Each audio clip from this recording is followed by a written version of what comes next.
UFC Baku is headlined by two very, very dangerous light heavyweights in Khalil Rountree and Jamal Hill, and I can truly see either one of these dudes pulling out the win. But in this video, I'm going to be breaking down this main event, letting you guys know who I think has the better chance to win this fight and how I think they end up getting it done. Would love to hear your thoughts down below. Drop your winner pick, how you think they win the fight, and if you enjoy, hit the like button and subscribe. I'm going to start off by talking about the skill sets of both of these dudes.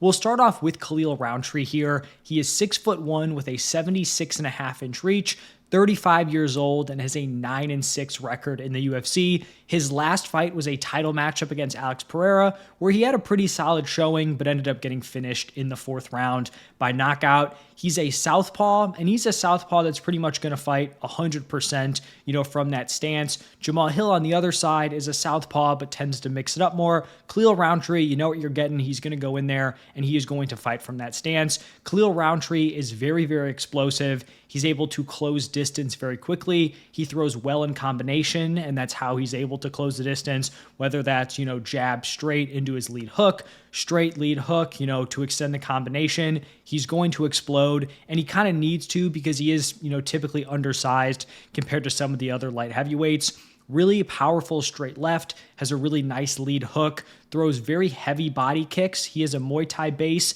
but he's not someone who throws a high volume of kicks. But when he does throw those kicks, they're going to be very, very powerful to the body, to the head. Not someone who's going to work the legs a ton. It's more so just getting the most out of those shots to the body and to the head. He's also very defensively responsible, sees things very well, doesn't get hit clean, a ton, especially in this recent stretch that he's on. Kind of went on a nice win streak before he got that title fight. And then lastly, in terms of his striking skills, I think he has great finishing instincts.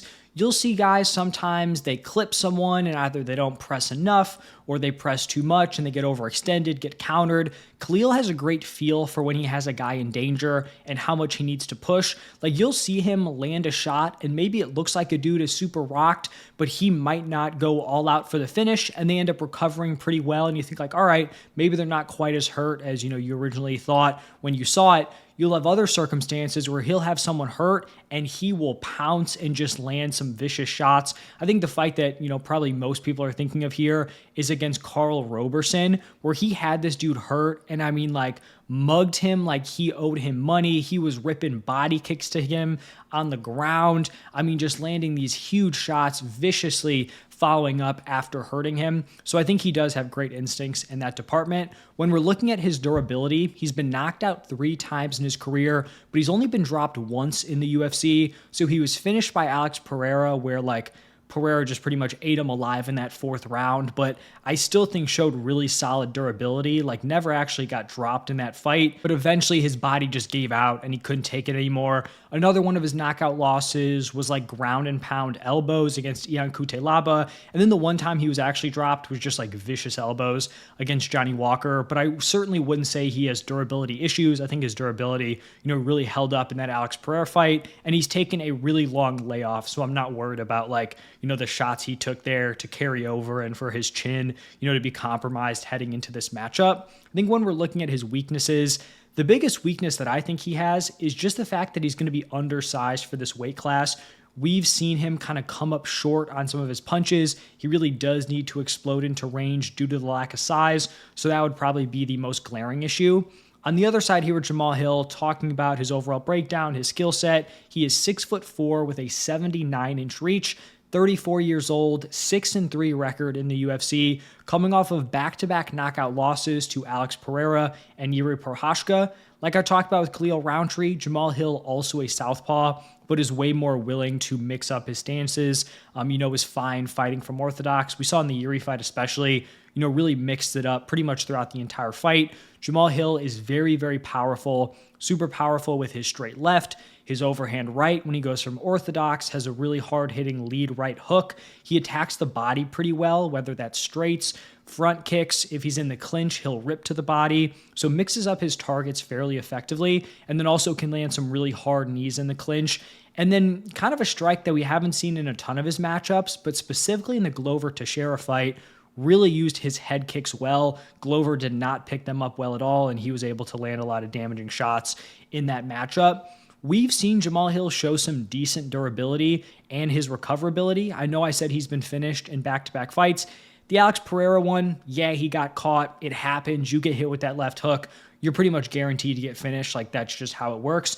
And I know he got knocked out by Yuri, but Yuri hurt him multiple times before he actually finished him. So, like, he got dropped in the first round, recovered, came back, probably won the second. Even when he got dropped in the third, like, he was still able to get back up and, like, try to continue going before he got finished again. So maybe defensively he has some issues, but I think his chin is fine, unless he's diminished from, taking those back-to-back knockout losses. When we're looking at his cardio, he does have some experience going into those championship rounds. This is the main event, so this will be a 5-round fight. He went 5 rounds against Glover Teixeira.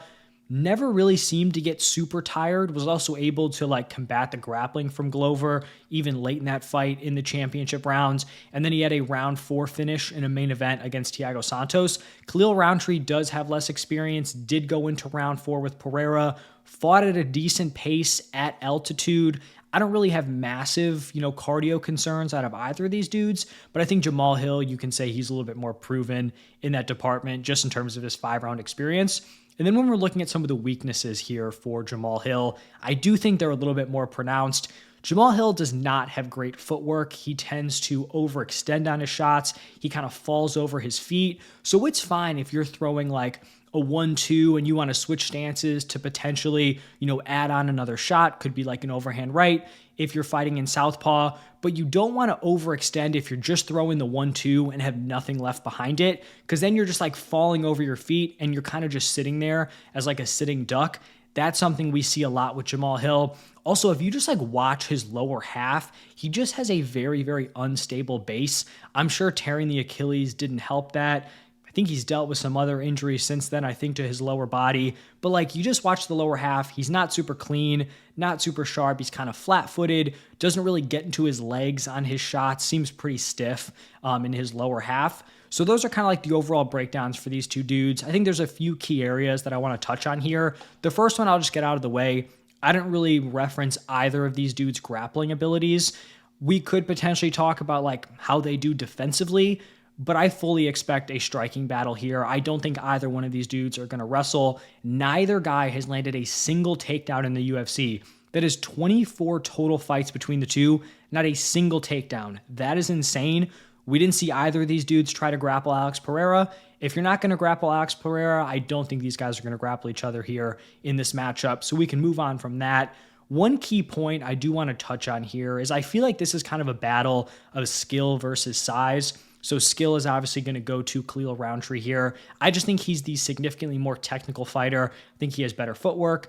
I think he has better mechanics, cleaner shots with his strikes. I also think he is better defensively. Don't think he gets hit as much. I don't think he puts himself, in dangerous situations as much as Jamal Hill. But I do think Jamal Hill is going to look like the much bigger guy in this fight. He's taller, has a longer reach. When you go back and watch the Alex Pereira fights for both of these dudes, like when Pereira was in there against Jamal Hill, he certainly looked smaller than Pereira, as most guys do, but it still looked like they were in the same weight class, like they were, relatively close in size. When Alex Pereira went up against Khalil Rountree, like Pereira just towered over him. It looked like they really did not belong in the same weight class. So Rountree's not tiny, like he's built. He looks like a tank out there, but he is still undersized for light heavyweight. So I do think Jamal Hill is going to make him look, kind of small in this matchup. And Rountree just in general is going to have to work a lot harder to close the distance, to land those shots.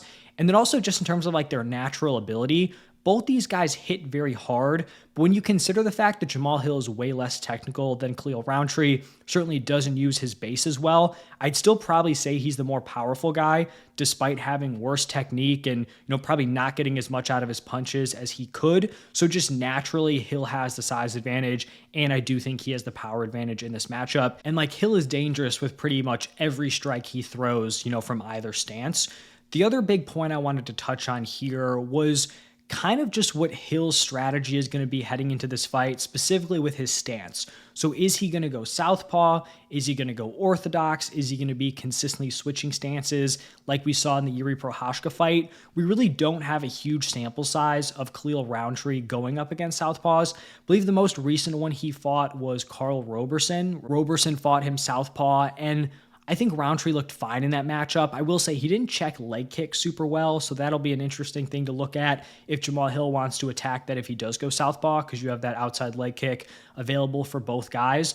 But in that matchup, Rountree was able to get his lead hand going, landed a great right hook, which kind of ended that fight. If Hill goes southpaw, it also limits the body and head kicks that Khalil Rountree could kick because you don't have an available, if you're in the same stance. So some things to think about there. In the Yuri Prochazka Jamal Hill fight, the Yuri knockout was actually both those guys in southpaw. So Hill overextended with a lead hook. Yuri pull countered him and then landed the lead right hook behind it. So I think honestly, Jamal Hill is kind of susceptible to that combination in either stance. He overextends with his lead hook. He also can overextend with his straights. So those are kind of the key points I'm looking at here. Here is my prediction. I think both these guys can land the big punch. I think both are very, very live for a knockout. I just have to go with the guy who I think is a straight up better fighter, and that is Khalil Rountree. I think Jamal Hill leaves too many openings, and I just keep seeing that 2-3 straight right hook behind it coming from Khalil Rountree and landing on an overextended shot from Jamal Hill. Like I said, we saw it in the Yuri fight. Yuri was hunting for that, and I think we could get it with Jamal Hill on either stance. So I think that's the combination that's going to get it done. I'm going to go Khalil Rountree. I'll say round 2 KO. Rountree doesn't fight with a crazy high pace, not someone who's really going to force the issue. So I think he'll be patient, but I think he ends up finding that combination in the second round, and I think he gets it done. So that's my pick. Let me know your thoughts down below. Who are you backing in this matchup? Jamal Hill, Khalil Rountree? Let me hear it. But thank you all for stopping by, and I'll see you in the next one.